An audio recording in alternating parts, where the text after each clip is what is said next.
नमस्कार. नुकतीच म्हणजे 1 फेब्रुवारीला पाकिस्तानच्या बलुचिस्तान प्रांतात एक मोठा दहशतवादी हल्ला झाला आणि या हल्ल्याने संपूर्ण प्रदेश अक्षरशः हादरला आहे. तर आज आपण ह्याच घटनेचं सखोल विश्लेषण करणार आहोत आणि बघूयात नक्की काय कारणं आहेत यामागे. हो, हा हल्ला इतका भीषण होता की बलुचिस्तानसारख्या संवेदनशील प्रदेशातली सुरक्षेची समस्या पुन्हा एकदा जगासमोर आली आहे. चला तर मग या घटनेच्या खोलात जाऊया आणि पाहूया की नेमकं काय घडलं होतं. आपण जे काही विश्लेषण पाहणार आहोत ते या घटनेवरच्या एका सविस्तर अहवालावर आधारित आहे. त्यामुळे आपल्याला जी माहिती मिळणार आहे ती थेट आणि विश्वसनीय आहे हे लक्षात घेऊया. चला सगळ्यात आधी या हल्ल्याबद्दलची नेमकी माहिती घेऊया. म्हणजे हा हल्ला कुठे झाला, केव्हा झाला आणि कसा झाला. तर ही घटना आहे 1 फेब्रुवारीची. बलुचिस्तानमधल्या सिबी जिल्ह्यात सुरक्षा दलाच्या एका ताफ्याला म्हणजे एका कॉन्वॉयला टार्गेट करण्यात आलं. आणि हा हल्ला कसा झाला तर एका आत्मघातकी बॉम्बरने हा स्फोट घडवला, ज्यामुळे या हल्ल्याचं नियोजन किती पक्कं होतं आणि तो किती भयंकर होता हे स्पष्ट होतं. या हल्ल्याची भीषणता खरं तर या एका आकड्यावरूनच आपल्या लक्षात येईल. यात कमीत कमी 9 सैनिक मारले गेले. देशाची सेवा करणाऱ्या जवानांना आपले प्राण गमावे लागले.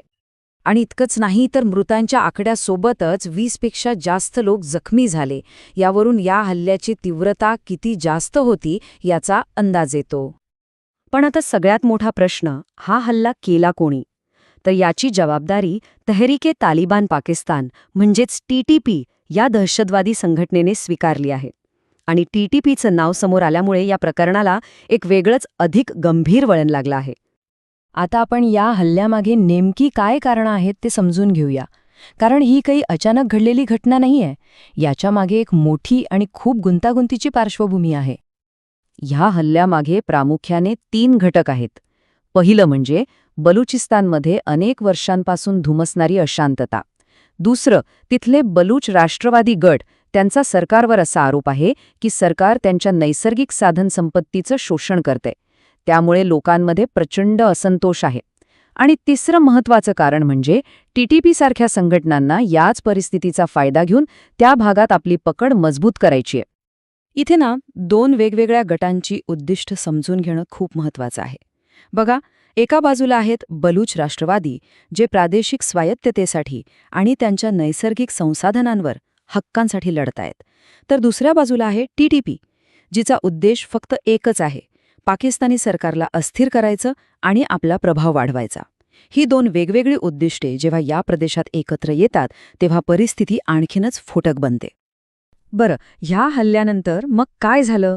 आता आपण त्याचे काय परिणाम झाले आणि या घटनेतून आपण काय शिकायला हवं याचं विश्लेषण करूया. साहजिकच या हल्ल्यानंतर पाकिस्तान सरकारवर प्रचंड दबाव वाढला. त्यांनी लगेचच 3 पावलं उचलली. पहिलं म्हणजे दोषींना पकडण्याचं आश्वासन दिलं गेलं आणि दुसरं म्हणजे संपूर्ण बलुचिस्तानमधली सुरक्षा व्यवस्था अजून कडक करण्यात आली. पण या सगळ्याचा व्यापक अर्थ काय आहे? हा फक्त एक सुटा हल्ला आहे की याच्यामध्ये काहीतरी मोठं दडलंय? याचं उत्तर अगदी स्पष्ट आहे. हा हल्ला म्हणजे पाकिस्तानात वाढत्या दहशतवादाचा एक जिवंत पुरावा आहे. ही एक धोक्याची घंटा आहे जी सांगतेय की समस्या अजूनही किती गंभीर आहे. तर मग यावर उपाय काय? अहवालातून जे समोर येतंय ते म्हणजे ह्या समस्येवर 2 पातळ्यांवर काम करावं लागेल. एकीकडे दहशतवादाचा सामना करण्यासाठी सरकारला अत्यंत कठोर पावलं उचलावी लागतील, यात काही शंका नाही. पण दुसरीकडे, आणि हे तितकंच महत्त्वाचं आहे, की बलुचिस्तानच्या लोकांच्या ज्या मागण्या आहेत, त्यांच्या ज्या भावना आहेत, त्यांना समजून घेऊन न्याय देणं गरजेचं आहे. आणि हेच आपल्याला एका मोठ्या आणि विचार करायला लावणाऱ्या प्रश्नाकडे घेऊन जातं. तो प्रश्न म्हणजे कोणताही देश एकाच वेळी दहशतवादाशी कसा लढू शकतो आणि त्याचवेळी अनेक वर्षांपासूनच्या प्रादेशिक तक्रारी दूर कशा करू शकतो? याचं उत्तर खरंच सोपं नाहीये आणि हेच या प्रदेशापुढील आजच्या घडीला सर्वात मोठं आव्हान आहे.